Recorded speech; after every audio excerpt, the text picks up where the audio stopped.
ہمارے پیارے نبی رسول اللہ صلی اللہ علیہ وآلہ وسلم کی پیاری بیٹی حضرت فاطمہ رضی اللہ تعالی عنہا فرماتی ہیں، کہتی ہیں کہ ایک دن میں اپنے بابا کے گھر گئی تو میں نے اپنے بابا کے دروازے کے پر دستک دی۔ کہتی ہیں کہ میرے بابا مجھ سے اتنا پیار کرتے تھے کہ وہ دروازے کی دستک سے پہچان لیتے تھے کہ میری بیٹی فاطمہ آ گئی ہے۔ یہ تو فاطمہ کا دستک دینے کا طریقہ ہے، فاطمہ اسی طرح کھٹکاتی ہے۔ حضرت فاطمہ کہتی ہیں کہ جب میں گھر اندر گئی نا تو آپ صلی اللہ علیہ وآلہ وسلم کھڑے ہوئے، مجھے پیار سے بٹھایا، اپنی جگہ پر بٹھایا اور کہا کہ بیٹی فاطمہ،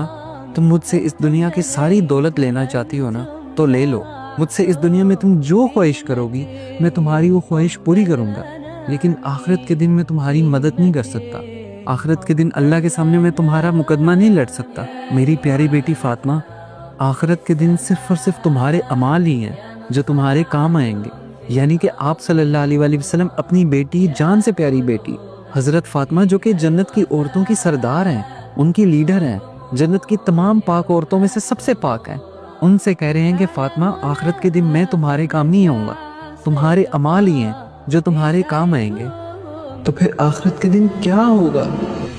آپ کو معلوم ہے قرآن میں 2 دفعہ کہا گیا ہے، یوم یفر المرء من اخیہ وامہ وابیہ وصاحبتہ وبنیہ، جس دن بھاگے گا انسان اپنے بھائی سے بھی اور اپنی ماں سے بھی اور اپنے باپ سے بھی اور اپنی بیوی سے بھی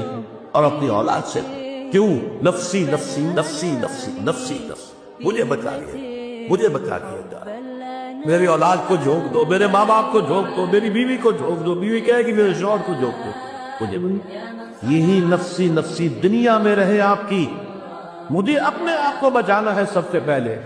یا ایھا الذین آمنوا قوا انفسکم واہلیکم نارا، اے ایمان والو، بچاؤ اپنے آپ کو اور اپنے اہل و عیال کو۔